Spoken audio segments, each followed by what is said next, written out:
The National Guard and other agencies in Wisconsin will test its preparedness and communication in 5 northeast Wisconsin counties over 3 days in mid-May.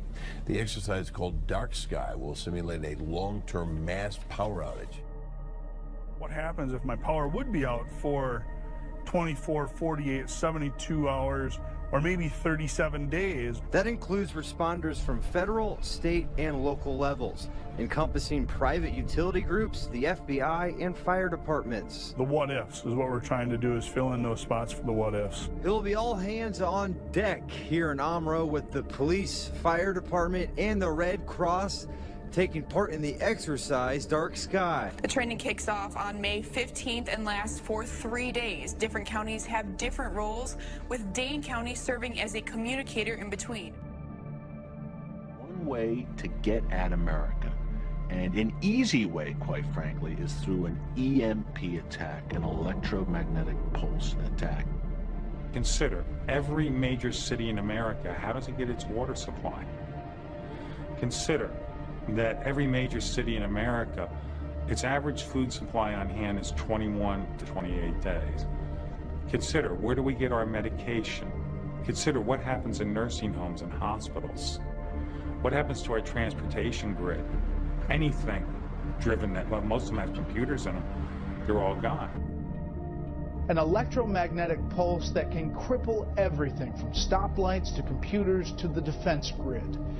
An electromagnetic pulse attack, also known as an EMP, could be devastating. It could easily damage the country's critical infrastructure, especially the electrical grid. If a terrorist organization or North Korea or Iran detonated just a single nuclear weapon at high altitude over the United States, it would destroy the electric grid and our critical infrastructures and put at risk the lives of up to 90% of the American people. We all depend directly or indirectly. We all live directly or indirectly off of electricity. We're an electronic civilization.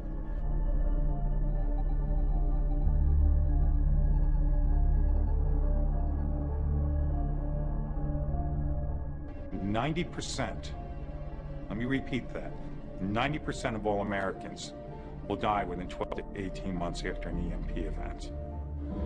This study was done in 2008. Has anything been done since? No.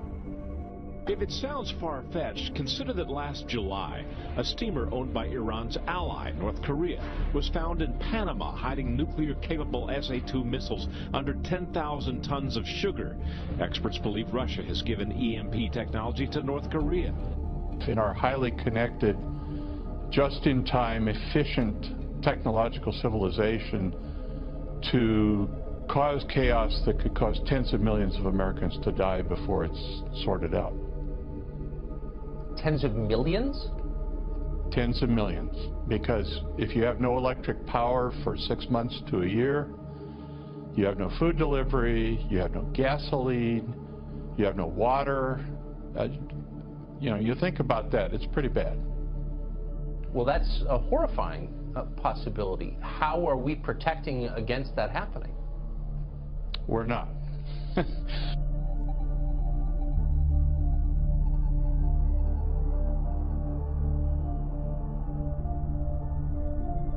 Today, the old duck and cover films from Cold War days seem campy and quaint. To many, a nuclear blast and its resultant electromagnetic pulse, or EMP, seems so unimaginable, so unlikely, that few worry about it, and fewer still take any precautions. It's not real, and it's something out of a James Bond movie. A general consensus is that it's not a real threat. It's not imminent by any stretch of the imagination. We have information, for example, the data from actual high-altitude nuclear detonations that were conducted by us and the Russians back in the 1961-62 time frame that did things like knock the lights out in Hawaii. An EMP is a short burst of electromagnetic energy that all nuclear explosions produce to varying degrees. A large EMP triggered over the United States from an orbiting nuke at the right altitude could fry the circuitry of cell phones, render electronic banking, automobile computers, railways, air traffic control, and airplanes themselves useless. food would rot in refrigerators and in farm fields, with no means of transporting agri-products to population centers. In the following weeks and months, a truly Mad Max world would evolve. Dr. Pry believes a naivete about EMP pervades the Western democracies, where nukes are kept mostly out of sight and out of mind. But for totalitarian and authoritarian states, as in the case of Iran, and possibly North Korea, the use of nuclear weapons is not only thinkable, but in their open source military doctrine. You know, they've written for years about being able to win a nuclear war, that you can fight a nuclear war. Adding to EMP worries, North Korea's recent successful test of a solid-fueled ballistic missile. The solid fuel needs less preparation, meaning less warning time for those targeted. In addition, North Korea also has at least 2 observation satellites that orbit over the U.S. at an altitude ideal for an EMP attack. If the lights went out, it's more than just the lights. Explain what could actually happen to people if there's a massive cyber attack. Well, in a place like Manhattan, for example, if the power goes out, you know how the fire department and the police spend the first couple of days getting people out of stalled elevators. You're talking about a community of, what, 8 million people? The food in a place like Manhattan would run out in a couple of days. New York State has several million MREs, meals ready to eat. But when you take several million and you divide it by 8 million, you're talking about maybe a 2 or 3 day food supply. What happens on day 4?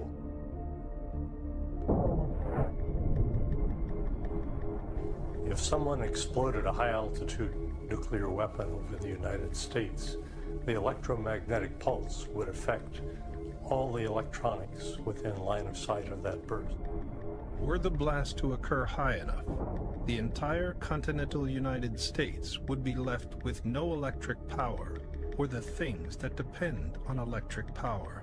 Medical services wouldn't be available because they needed electric power. Telephones wouldn't work. The traffic lights would stop working. Big traffic jam. Transportation would be shut down. Electronic funds transfer wouldn't work, so you wouldn't get your paycheck. You wouldn't be able to use your credit card. Food stocks would run out very quickly. Everything we know about life today that makes it convenient and efficient would be shut down.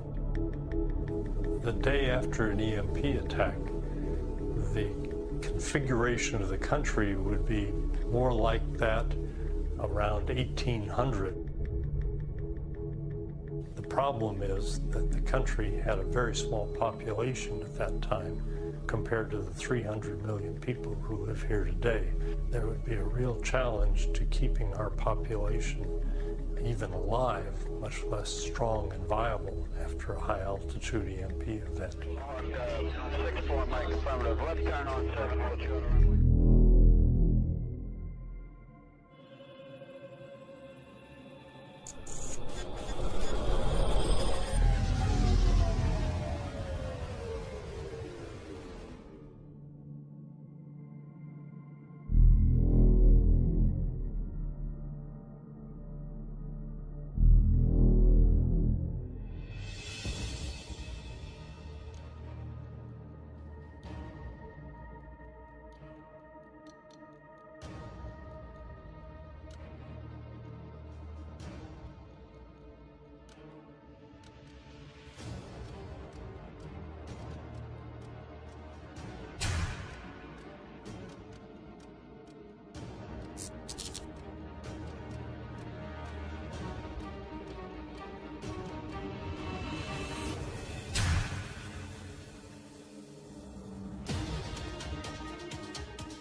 over whether the U.S. is actually prepared to respond if our power grid is compromised, to cybersecurity expert Morgan Wright. Morgan,